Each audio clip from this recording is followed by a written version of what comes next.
In European political circles and global media, the consequences of Donald Trump's call to Vladimir Putin have been dubbed the perfect storm. Some European leaders even considered his actions to be an act of betrayal. Before the second day of the NATO defense ministers' meeting in Brussels, U.S. Secretary of Defense Pete Hegseth had to defend his boss's actions. However, he emphasized that there was no betrayal. The U.S. and the whole world are interested in a peaceful resolution. Donald Trump made it clear, the killings must stop. For that to happen, both sides need to acknowledge things they don't like, Hegseth said. The world is lucky to have Trump, he continued. Only he can bring together all the parties and achieve peace. You saw it yesterday. He's the best negotiator on the planet.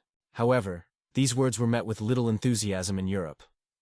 Leaders of the EU and the U.S. Democratic Party did not soften their statements, strongly condemning the call to Putin as an attempt to appease the aggressor. They were especially outraged that Trump first discussed terms with Putin, and only later informed Europe and the country of conflict. When Trump was asked if he considered the country of conflict to be an equal participant in the negotiations, he replied, "Interesting question.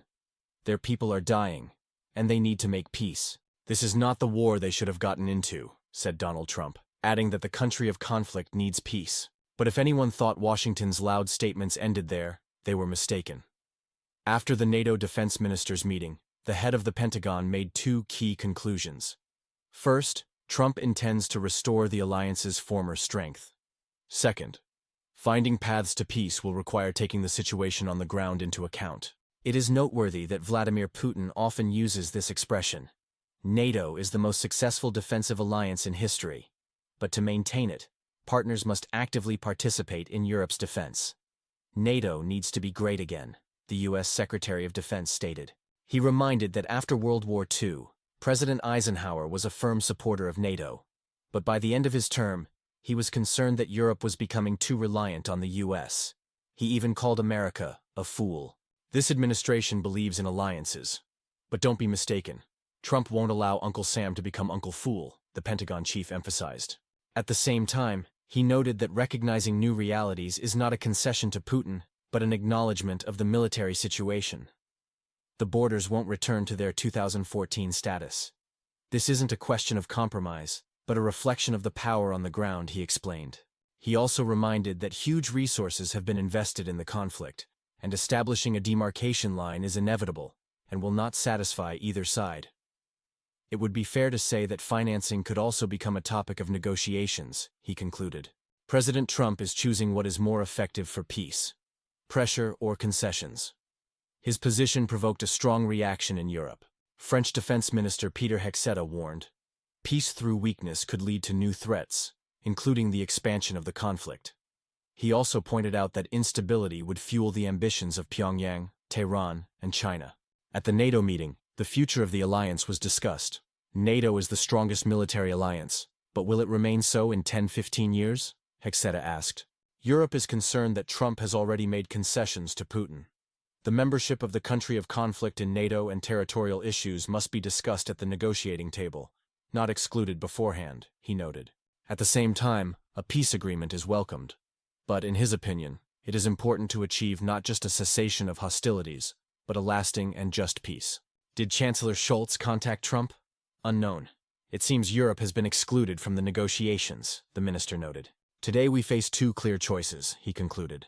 Europe must decide its fate on its own, not wait for decisions from Trump and Putin.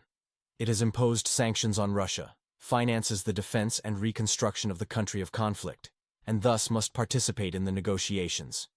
Without this, peace will not be long-term. Russia remains a threat beyond the country of conflict, so its voice must be heard at the center of discussions. Europe will continue supporting it to ensure it enters negotiations from a strong position. NATO Secretary General Mark Rutte, although sharing Trump's views on alliance financing, also criticized his behavior. A lot happened yesterday, he said, acknowledging the tension in the discussions. The discussions will continue, but it is already clear that all are interested in a quick, peaceful solution for the country of conflict. It is important that the country takes a strong position for successful negotiations. Pete Hegseth emphasized that agreements must be solid, without repeating past mistakes. Europe must be part of the negotiations, and its participation is critically important, as the country of conflict cannot allow agreements without its presence. Zelensky also noted that returning to ineffective formats like the Minsk agreements is not an option. He emphasized that in case of escalation, NATO would be forced to engage in combat, and this is not just a matter of diplomacy, but a matter of saving lives. The war will bring casualties, and not everyone will survive. Donald Trump stated that he held productive talks with Ukraine and Russia, noting the possibility of ending the conflict. In the Kremlin, calm prevails despite Putin's isolation since the start of the war. He has communicated with European leaders, including Olaf Scholz and Viktor Orban, whose visits have only worsened their reputations. Trump's call to Putin became a sensation, as the conversation between two polite leaders in the West was seen as unusual. Ukraine will certainly participate in the negotiations, which will include a bilateral Russian-American track. Trump suggested Saudi Arabia as a possible venue for the two presidents meeting, emphasizing Putin's good relations with the Crown Prince. Riyadh is being considered as a possible location for the presidential meeting, but no decision has been made yet. Preparation may take weeks or months, and the final decision will depend on the Russian president. Working contacts will begin in the coming days, and the details of the meeting between the two presidents will be discussed later.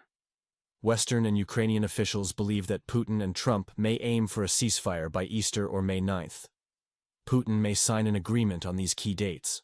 One former Russian official believes that after the conversation with Trump, Americans will begin to perceive the situation more realistically, without the illusions with which the West has supported the country of conflict.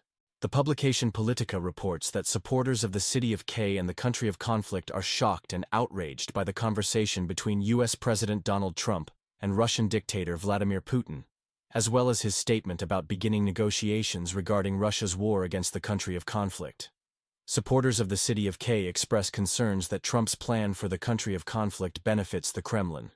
The head of diplomacy, Kaja Kallas, stated that any peace agreement made without the participation of the country of conflict and Europe is doomed to fail. She emphasized that any agreement signed without our involvement will not be successful. It is necessary for the country of conflict in Europe to be an integral part of this process. It is clear that appeasement politics always fails. The country of conflict will continue to resist, and Europe will steadfastly support it. To effectively implement agreements, both Europe and the country of conflict are crucial. Without their presence at the negotiations, any agreements will be meaningless and unfeasible. Anything proposed without us simply won't work. Instant solutions, as we saw with the Minsk agreements, only lead to failure.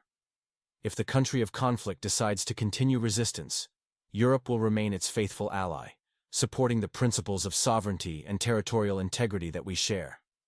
Of course, if the U.S. decides to withdraw its forces, we will lose about 20% of our capabilities.